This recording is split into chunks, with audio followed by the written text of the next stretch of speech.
The White House once again became the stage for a dramatic announcement, one that blended politics, diplomacy and controversy into a single afternoon.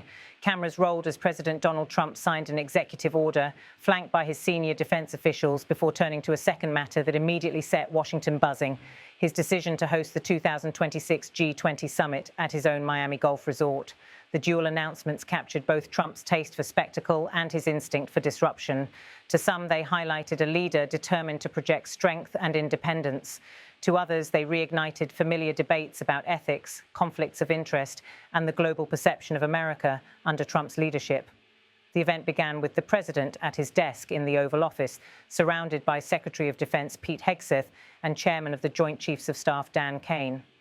With a flourish of his pen, Trump signed an executive order renaming the Department of Defense as the Department of War. The cameras captured every angle: the wide shots of Trump seated at the resolute desk, the close-ups of his hand moving across the paper, and the deliberate pauses as he held up the signed document for reporters to see. The message was unmistakable. This was more than just semantics. It was Trump reshaping the language of America's military identity. Observers noted that such a move, while symbolic, carried weight. The Department of Defense label, in use since 1949, reflected a post-World War II vision of America as a stabilizing power.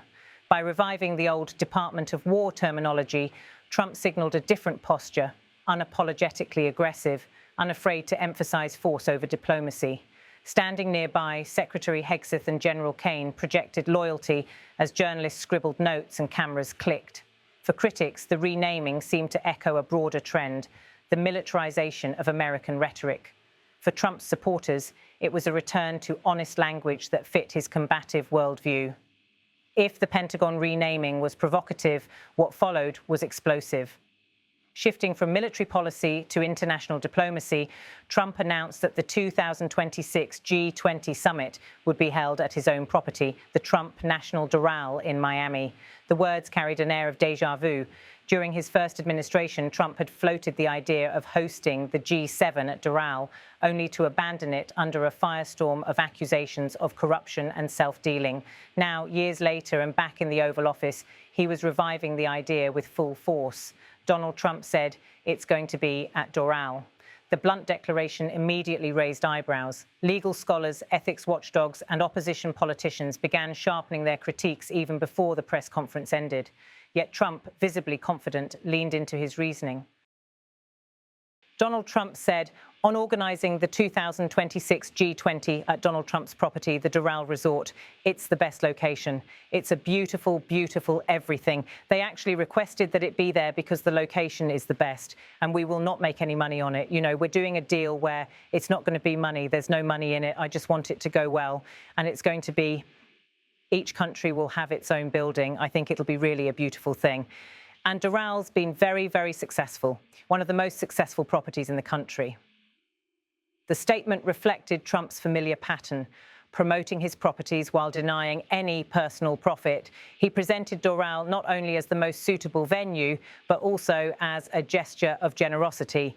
His insistence that there's no money in it echoed his earlier claims during the abandoned G7 plan. Before reporters could fully process the Doral revelation, Trump made another headline. He confirmed that he would not attend the upcoming 2025 G20 summit in South Africa. Donald Trump said about Donald Trump's participation in the G20 in South Africa, "I won't be going this year. It's in South Africa. I won't be going. J.D. will be going, a great vice president. And he looks forward to it. But no, I won't be going to that." With that, Trump placed the responsibility on his newly elevated Vice President J.D. Vance. The move surprised many in Washington and abroad. Skipping a G20 was not unprecedented, but it was unusual, especially for a leader eager to dominate global attention. Analysts immediately speculated whether the decision was logistical, symbolic, or strategic. For Trump's allies, it was a sign of trust in Vance and a chance to show off his vice president on the world stage. For critics, it was evidence of Trump's transactional view of diplomacy, attending when it suited him, delegating when it did not. Reporters pressed Trump on another sensitive issue: the potential attendance of Chinese President Xi Jinping and Russian President Vladimir Putin at the 2026 Miami summit. Both leaders are official members of the G20, but Trump's response raised confusion. Donald Trump said, "That's an interesting question. I'd love them to if they want to. I mean, they can, as observers. They'd be observers. I'm not sure. They want to be an observer. But if they want to, we can certainly talk." The phrasing drew attention. By calling them observers, Trump appeared either to downplay their status or to misstate the obvious. Both Russia and China are full members of the G20. For diplomats, it was a reminder of Trump's improvisational style, one that often blurred protocol but captured headlines. The remark also carried political undertones. Inviting Putin and Xi to Miami, even as observers, would be seen as an embrace of two leaders at odds with much of the West. Supporters hailed it as pragmatic openness. Opponents warned it was a dangerous signal at a time of strained relations. Within hours of the announcement, reactions poured in. Ethics groups revived concerns about the emoluments clause, the constitutional provision that bars US officials from profiting from foreign governments. Hosting world leaders at a Trump resort, even with promises of no money in it, raised obvious questions.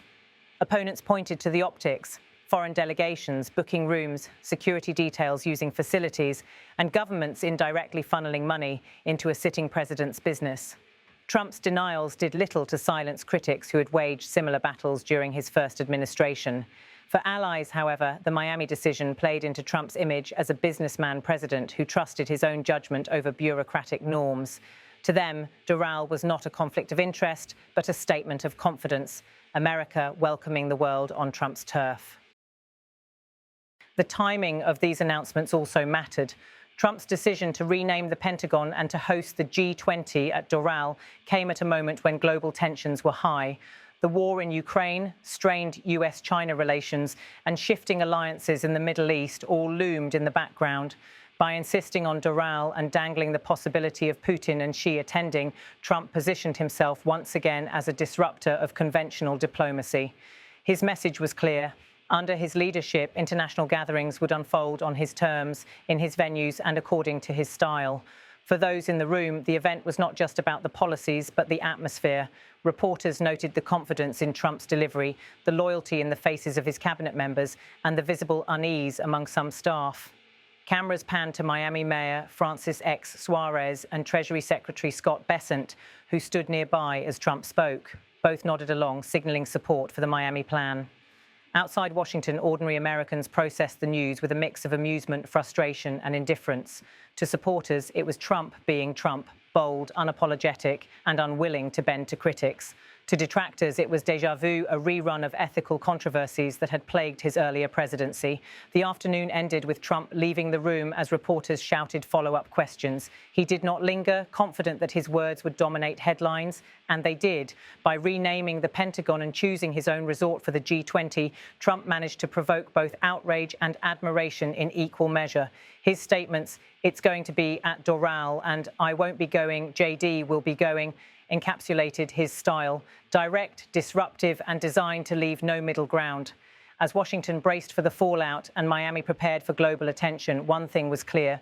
Trump's imprint on America's institutions and diplomacy was once again unmistakable, reshaping not just policy, but the very symbols of power.